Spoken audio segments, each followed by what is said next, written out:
Welcome to the Productivity Podcast, joined today by Neil Parish, who's the Workload Planning Manager at Greggs. Hi, Neil. Hi, Simon. How are you? Not too bad today. Thank you very much. We all know Greggs. We all love Greggs. I think you've been there a little while, so it'd be good for the listeners to understand a bit about your career background. Yeah, absolutely. So I've worked for Greggs for 23 years now, so pretty much since graduating from university. So my background at university was mathematics and statistics, so probably the right sort of qualifications that led me kind of by chance, I guess, into a workforce and labour planning role. And I've done that for the majority of time I've been with Greggs. So probably at least 20 of those 23 years has been spent in that capacity. Quite a forward-thinking company, I think, at the time in terms of recognising the importance of labour standards in everything that we do, not just from a costing point of view, but critically from a retail perspective, the importance of making sure we've got the right people in our stores at the right time to deliver fantastic customer service. So we've done that for a long time. I've been involved in that for a long time, formerly using software which we developed in-house a few years ago, rolling out the Blue Yonder workforce management solution. So hopefully we continue to develop and innovate in that area.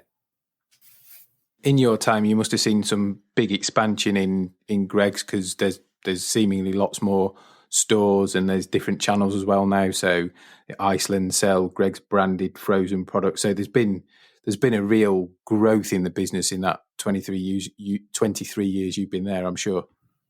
There has. A lot of the growth prior to me joining was through acquisition. So some listeners may remember we had shops in different parts of the country under different brands. So in Birmingham, it was Braggs. In Leeds, it was Thurston's. We also had the Baker's Oven chain, Burkitt's over in Cumbria. So definitely a lot of growth just prior to me joining through acquisition. And then it's been more organic growth since then. So opening more stores, I guess in particular, getting into different areas. So moving away from the traditional high street and suburban locations into more smart locations. So places where people travel, retail parks, industrial parks, making sure that, wherever you are, you're close to a Greggs. Travis Perkins, there's some Greggs, or there always seems to be close. So there's a good link to the kind of customer and demographic profile that you're looking for. And that, I think, leads us on to some of the interesting part of the debate today. Your footprint is relatively small. So you've got lots of shops. They're all relatively kind of small footprint shops. And you've got lots of customers, which is a great thing. Now, that must cause some real challenges when you've got peaks. So I assume there's kind of a breakfast peak, a lunch peak, which lasts maybe a couple of hours, and then some post-afternoon peaks. Because you talked about labour standards. Even if you've measured everything and you know how much potential work's required with a good forecast, that must bring some real challenges in terms of the bottlenecks that causes, where you could probably do with 1, 2, 3 more people in those peak hours, but physically the space doesn't allow it for a number of reasons in terms of health and safety, the general layout, people bumping into each other. How do you think about and combat some of those challenges with the peaks, the intensity, and actually having enough people to give a good service? Yeah, you're absolutely right with those challenges. You can look at the total labour requirement over the course of, say, half an hour or an hour, and you can calculate from those standards that, you maybe need 3 people serving, maybe you can fit 3 people behind the counter. But what you never really pick up in that data is the fact that, we have shops at a bus station or a train station, and actually for 15 minutes of that 30 minutes, we don't get anybody in at all. And then all of a sudden, a bus arrives, a train arrives, and you've got hundreds, if not thousands of people going past the front of your store. So it's how do you set up to be able to cope with those very, very short peaks as well, which is absolutely critical.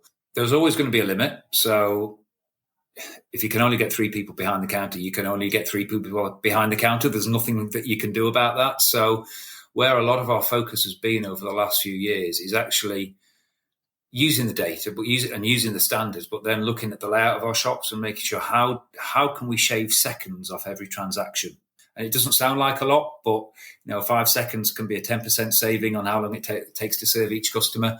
Over the course of half an hour, that's an extra few customers that we've managed to serve that otherwise would have probably dropped off the queue, or they'd have just carried on walking and found somewhere else to buy their breakfast or lunch. So that's a real critical part of the work that my team looks at. So, the positioning of equipment relative to the position of the till, how far you have to walk to go and collect products. What happens when you get to the equipment? Is somebody else always already using that equipment? So then you've got a delay then and a bottleneck while you wait for somebody else. So quantity of equipment, positioning of equipment, absolutely key in making sure that we can maximize our customer throughput. And I assume, again, that there's some limitations. We've done lots of work studying cups of coffee. There comes a challenge of you can only squeeze so much out of the time, because depending on your brand promise, it's, hand ground or it's semi-automated ground. You make that coffee and almost everything else has got to be delivered inside that. So getting the food, getting the drinks, paying for it, because otherwise it all expands and you end up with less throughput because you've got work either side. So do you kind of keep a good track on the process times and the serving times to try and keep everything within a certain window? We do, yeah. And that coffee is actually a really good example for us, because, we do have freshly ground coffee in automatic machines. So, you're looking at the best part of a minute to deliver a cup of coffee. Quality of that coffee is obviously of paramount importance. So there isn't any time that you can squeeze out of that. The question is, what can you do whilst that cup of coffee is pouring? So a lot of our operational training has been focused on the best way to serve a customer quickly, which is, clearly put the cup of coffee on first. You can then go and do other things whilst the coffee is pouring. You can make the breakfast roll, you can collect any savoury products, you can take payment at the till, bag the products for the customer. And by the time you've done all of that, the coffee's poured, you can put the lid on, and it's there ready for the customer. So the difference, between doing all of that in the right order, doing it in the wrong order, it can double the length of that transaction. So that really is the part that drives everything else. But again, that links into the former point about, right, well, if you have to put the coffee on first, you then want the other places you've got to go really accessible without getting in the way of somebody else. There's always an ongoing debate, and we've had it with a number of clients around, do you, in that type of environment where you've almost got, I suppose, the reverse problem than lots of other places where they've got a minimum problem, not a maximum capacity problem, so they can always scale up to theoretically whatever the number is, where actually you're capped. There's always this debate of how you set yourself up. So should it be somebody serves at the till and takes the payment, passes it back, somebody gets the order and makes the coffee and serves it? You see that a lot in kind of the prep model. Or actually is the better model that somebody deals with it end to end, so they take the order, they go and get the food, make the coffee and take the payment. And I've seen both work really well. I'm not actually sure there's a golden answer that one's better than the other. So it'd be interesting to hear your thoughts on kind of the end-to-end ownership, or actually the pass-back model. You've summed that up really well, because that's a challenge we've been wrestling with probably for the past 5 years. And I think, we probably reached the same conclusion that you have, that there isn't necessarily one best way of doing it. It is very much dependent on volumes in any particular store. The layout, again, is critical for that to work. So if you've got somebody that is just doing coffees, or perhaps just doing your breakfast sandwiches and some of that production, they need a way of communicating with the people at the tills. So short of having digital screens and order points, you're relying on people shouting over what they want, and that can get really, really challenging in a busy shop, in a noisy shop. It can get confusing. It can result in wrong food being given to customers. So it can be quite challenging to get that model of operation to work. If the layout is set up well and you've got the right balance of people on the tills to people being the runners, you can make it work really effectively. So how you've got that set up in the shop in terms of where the equipment is and where the people are is important. But then you've got to look at the level of orders coming through. If you've got one person just making products, well, how many customers can they keep up with before actually they become overrun? That's where you're back to the importance of the labour standards in being able to calculate the labour required at the tills versus the labour required for your production person. And if that doesn't balance, then either you've got wasted time because someone stood around doing nothing, or you've got the opposite where they just can't keep up and they can't cope. So it very much is a kind of a shop-specific solution. I don't believe that one size fits all, and we have to have different ways of working in perhaps our quieter, low-volume shops to what we have in our busiest locations. We talked about it previously. The challenge that comes then downstream is multiple payment points, or you've got delivery coming on board, haven't you? So I've got a physical customer in the store. I've potentially got click and collect order coming in. I've potentially got Just Eat, Deliveroo, whatever it might be. That whole picking part becomes a lot more complex because I might be picking for, let's say, 3 different customers, but only one of them's actually in the store at that time in terms of stood at the till. So as the world's changed over the last 6 months, and I know you guys have adapted and changed really well with it, what kind of challenges is that throwing up in terms of having multiple picks for virtual and physical customers? It definitely introduces some new challenges. So, I suppose back to your last point, historically our favourite approach in most cases has been that, the person on the till takes your order and completes the production of that order. So you just deal with one member of the team from start to finish. That does get more challenging when you've perhaps not just got people ordering at a till. You might have someone ordering at a kiosk in a store. They might be using a click and collect app, or you might get an order coming through from Just Eat or from a delivery partner. So you've potentially now got 4 different sources of orders versus the one that you had previously. So that does force you to look at the way you operate and try and make some changes to that. So therefore, having a production person that just deals with orders coming in, no matter what the source of those orders, becomes a more viable prospect in some stores. You are back again to looking at layout. It always seems to come back to that, but even things like where do you position the tablet? So if your orders are coming in on a tablet, where is that?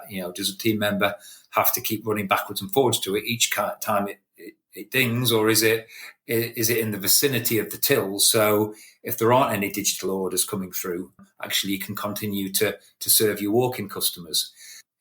It's a balancing act all the time, and it's early days for us, really. I wouldn't like to say that we've got all the answers on that. It's relatively new for us introducing digital orders, so we're still working through the best way that we can satisfy the needs of all of those customers without compromising the service levels to any of them as well. Still work in progress, but I think we're making a good job of what we're doing so far. Just making sure things like there's packaging stations, everything's in one place, you've got everything you need. But back to the kind of the thing about small stores, small numbers of staff, you need people to be multi-skilled. You need people to be able to serve a walk-in customer 1 minute and be starting to put together a Just Eat order the next minute. We're not big enough. We don't have the space, and we don't have, I guess, the level of sales to justify having bespoke people in the store that just look after particular orders, just look after Just Eat, or just look after click and collect. We have to have people multi-skilled.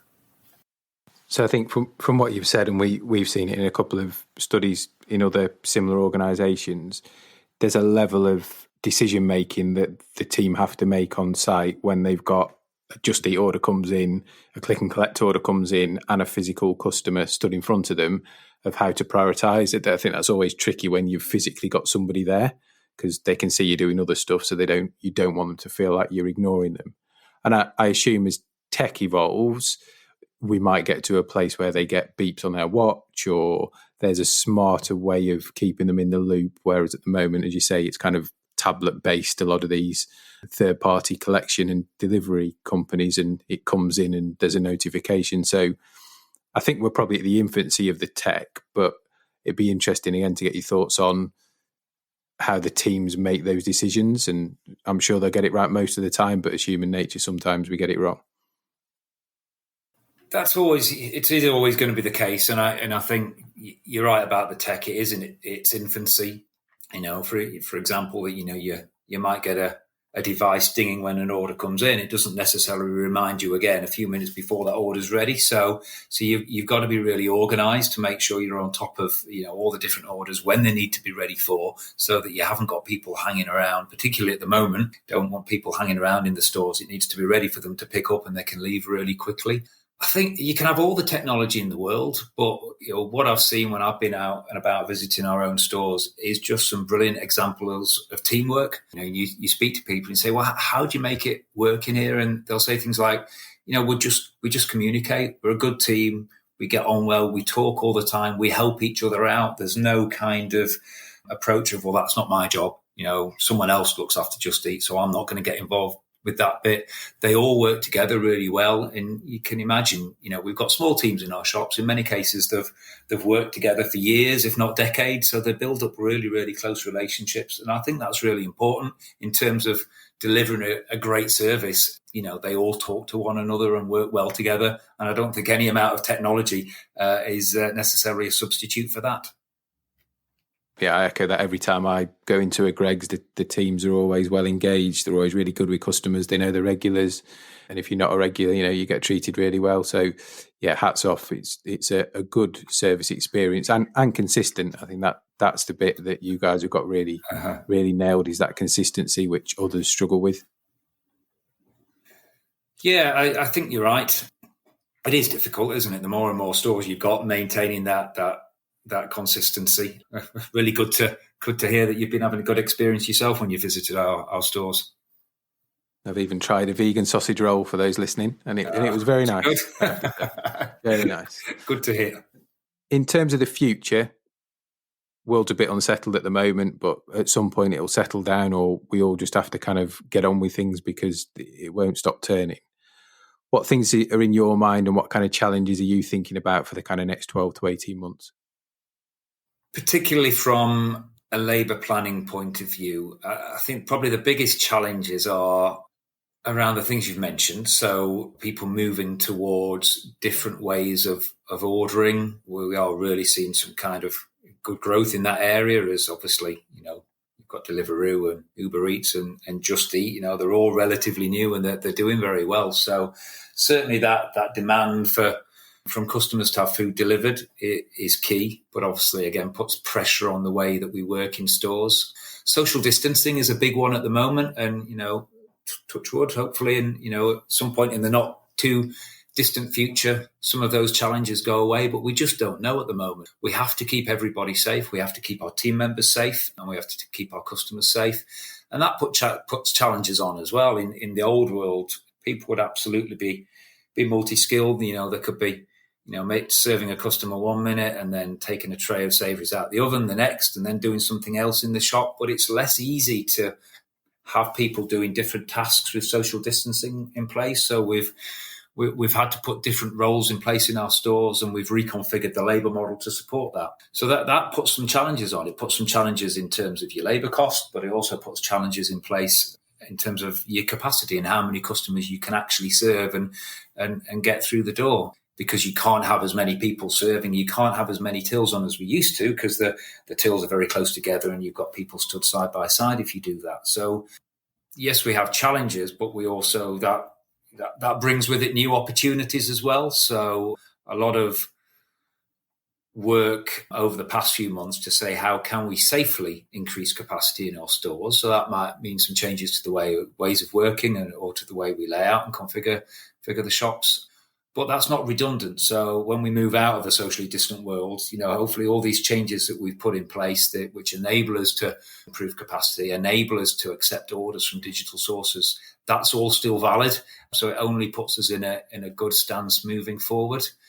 So they're probably the big things. Forecasting continues to be important, I guess, in terms of getting that right at store level.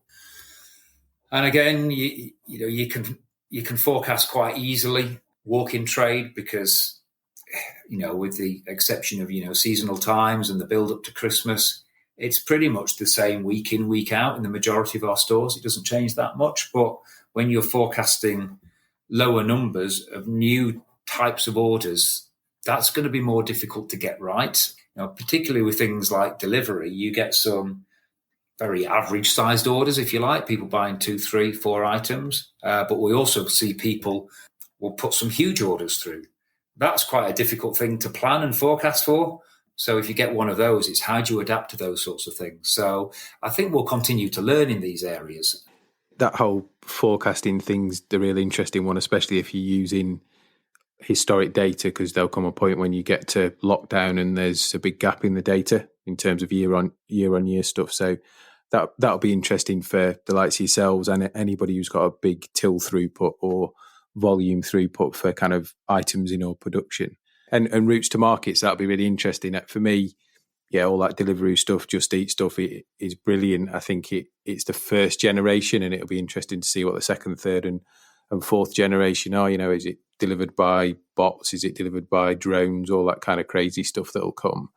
But also collaboration. I think certainly in your kind of industry, that whole collaboration piece will grow as people find those alternative routes to market to keep the brand there and to drive the sales through. So I think it'll be really interesting 12 to 18 months. And like you say, with any challenge, there's opportunity. And as we've seen in the short term, those who seize the opportunity strive, and those who don't face different challenges. So an interesting time. I think it is. I think the other area that we've only really scratched the surface of is around customization as well. So if people are ordering digitally, the more inclined to perhaps want to customize the product or have that opportunity, whether that's toppings on a pizza or removing an ingredient from a sandwich. They want more choice over what they do. In itself could mean that we do less preparation in advance, as we historically do, and more having to make products to order on demand. So there's some production challenges as well to get around. So it'll be interesting to see how that evolves over the next 2 years and how that then changes our labour model and how we schedule people in our stores to deliver that.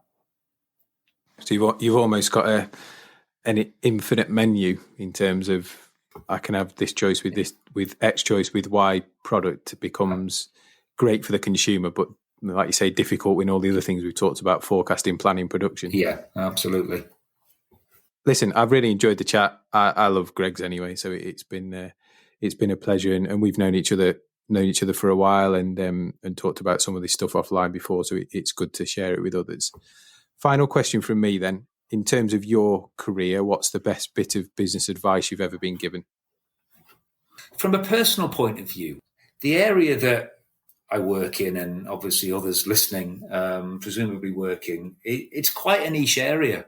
Not everybody really understands what you do and the value that you can potentially add to a business.